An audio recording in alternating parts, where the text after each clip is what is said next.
یہ توجہ اتحادی وہ ہے جو حضرت خواجہ باقی باللہ جو مشائخ نقش بند کے اکابر پیشواؤں میں سے ہوئے، حضرت خواجہ باقی باللہ رحمۃ اللہ علیہ نے نان بائی کو توجہ کی تھی۔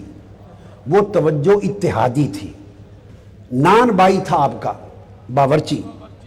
باورچی روٹیاں پکاتا، سالن پکاتا تھا۔ لانگری رات کو جب دن کو مہمان آتے تو لنگر وہی پکا کے لا کے پیش کرتا۔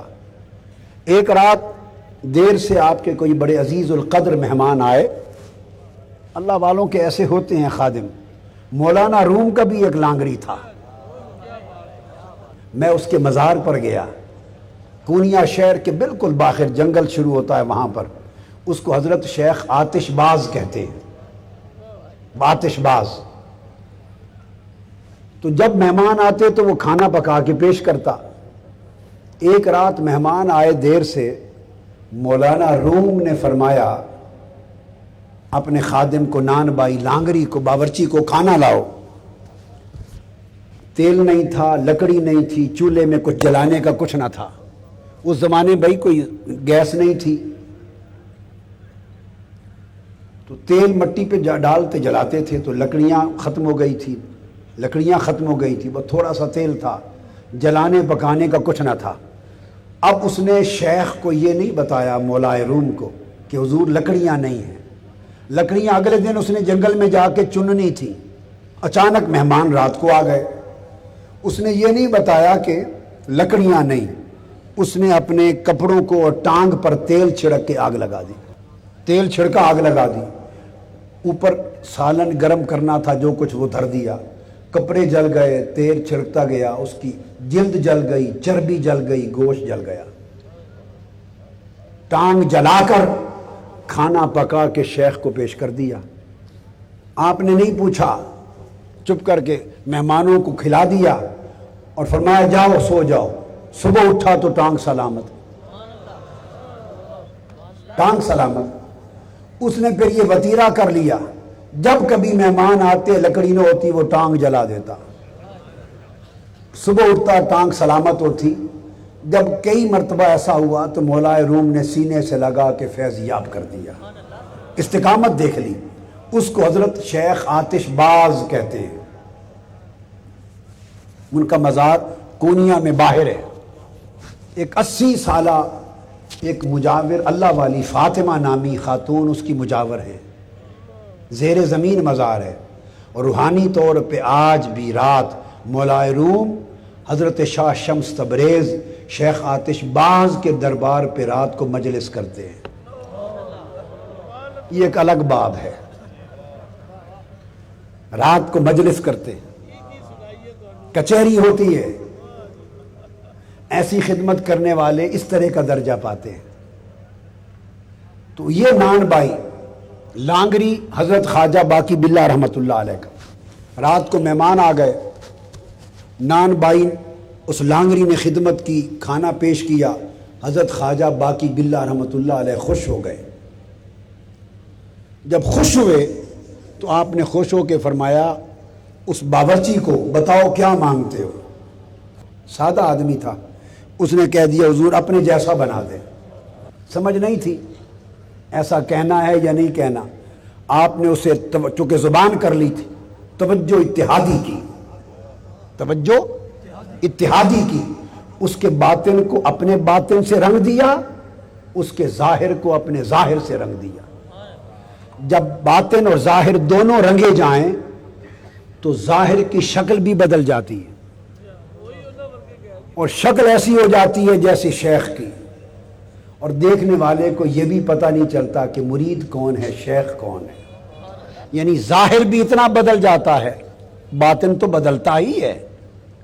تو نان بائی جب باہر نکلا توجہ اتحادی کے بعد تو پتہ نہیں چلتا تھا صبح کہ حضرت خواجہ باقی باللہ کون ہے اور باورچی کون ہے۔ شکل بھی بدل کے خواجہ باقی باللہ والی بن گئی تھی، رنگ روپ شکل سارا کچھ وہ بن گیا تھا۔ اب فرق صرف یہ رہ گیا تھا کہ باقی باللہ تو سمندروں کے سمندر پی کے ہضم کر کے بیٹھے تھے، اور اس نے تو بس ایسے ہی فیض پا لیا تھا توجہ سے، یہ برداشت نہ کر سکا۔ سو یہ مدہوش تھا، ایسے ڈولتا تھا، چکراتا تھا، توجہ اتحادی فیض کی لے لی، برداشت نہیں کر سکا، 3 دن مدہوشی میں رہا اور 3 دن بعد وصال فرما گیا۔ اب اس کی قبر بھی حضرت خواجہ باقی باللہ کے ساتھ ہے، میں حاضر ہوا وہاں، حضرت خواجہ باقی باللہ بھی اور حضرت نان بھائی بھی زیارت کی۔ اس کو کہتے ہیں توجہ، بولیے، اتحادی۔ اب توجہ اتحادی میں جب ظاہر توجہ کرنے والے کے ظاہر سے متحد ہو جاتا ہے اور باطن شیخ کے باطن سے متحد ہو جاتا ہے، تو اس اتحاد ظاہر و باطن کے نتیجے میں ظاہر کی شکل کا بھی رنگ روپ وہی ہو جاتا ہے جیسا شیخ کا ہے، عام آدمی کو پتہ نہیں چلتا۔ اب یہ ایک بات آپ ذہن میں رکھ لیں، اب بخاری شریف کی ایک حدیث سناتا کہ کیوں حضرت صدیق اکبر کے ہاتھ میں وہ کنکریاں اسی طرح تسبیح کرتی رہی جیسے دست مصطفیٰ میں کر رہی تھی اور آگے رک گئی۔ بخاری شریف میں ایک حدیث آئی ہے جس کو محدثین اور شارحین نے اپنے اپنے طریقے پر شرح کی ہے، میں اس کو طریقے عارفین پہ، طریقے صوفیاء پہ شرح کر رہا ہوں اس حدیث کی، عارفوں کے طریق پر، تصوف کے اصول پر۔ حدیث یہ ہے کہ جب آقا علیہ السلام ہجرت فرما کر مدینہ طیبہ، جو اس وقت ابھی یثرب تھا، پہنچے اور آقا علیہ السلام کے قدموں نے یثرب کو مدینہ بنا دیا، تو 18 دن 3 ہفتے کے قریب آقا علیہ السلام نے قباء کی بستی میں قیام کیا، معلوم ہے نا۔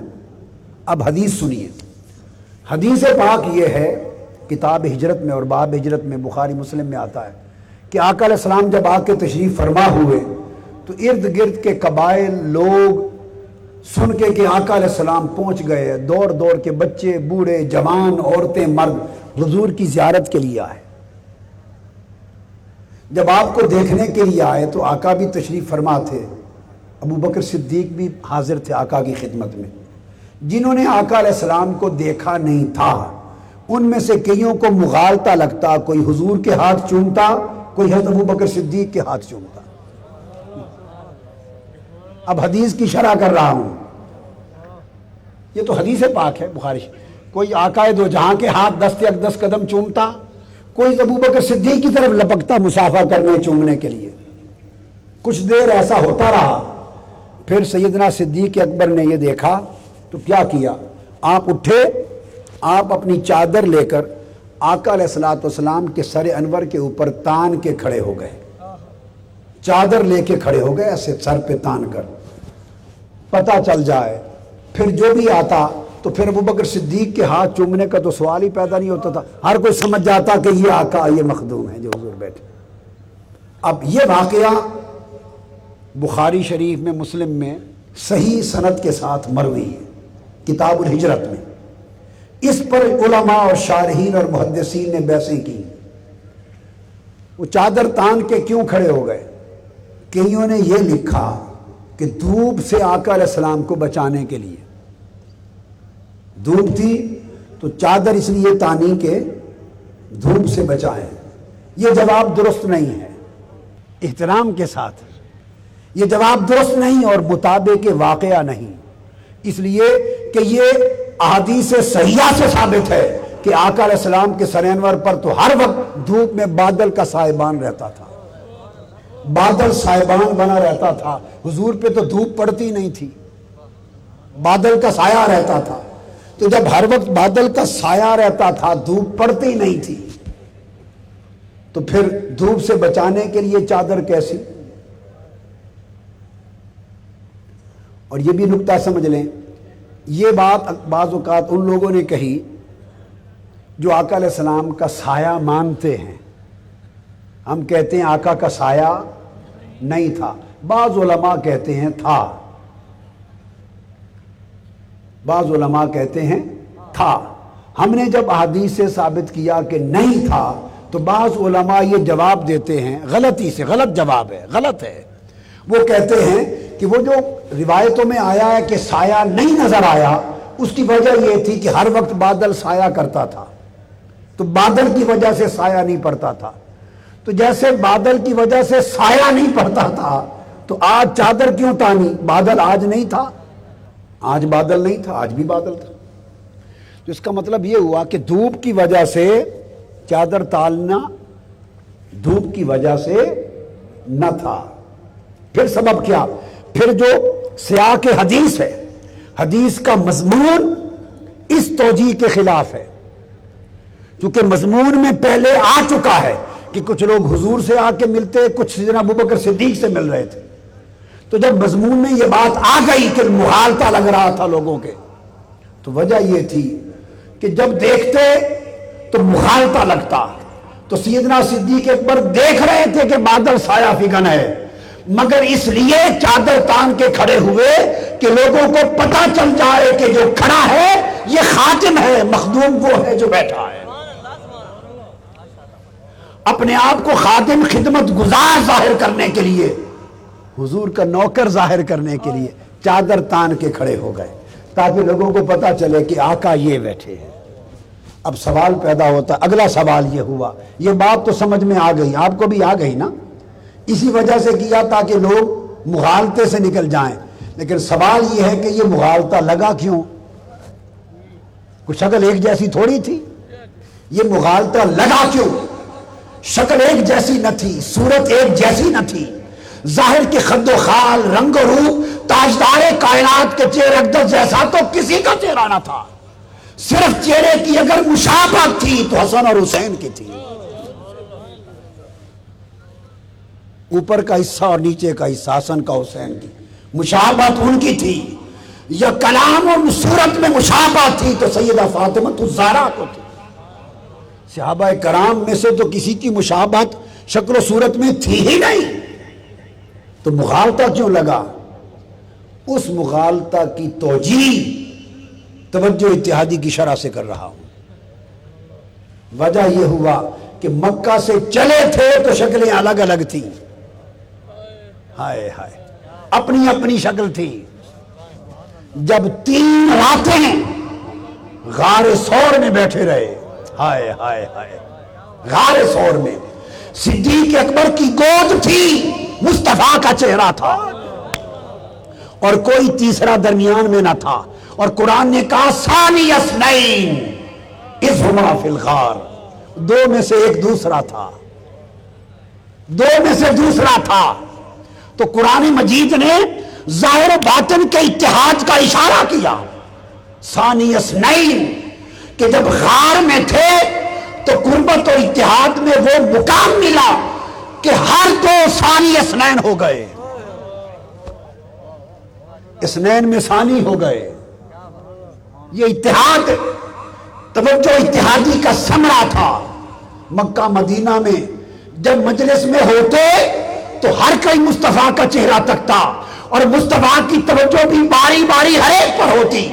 ایسا موقع کبھی نہ ملا تھا کہ مصطفیٰ کا چہرہ ہو اور ابوبکر صدیق کی آنکھیں ہوں، اور ابو بکر کا چہرہ ہو مصطفیٰ کی آنکھیں ہوں۔ 3 راتیں غار تھی یا یار تھا، غار تھی یا یار تھا، اور ادھر دیدار مصطفیٰ تھا۔ ابو بکر صدیق چہرے مصطفیٰ تکتے رہے اور مصطفیٰ کی آنکھوں کی توجہ ابو بکر میں بڑھتی رہی۔ آفیشیل یوٹیوب چینل کو سبسکرائب کریں اور بیل آئیکن کلک کریں۔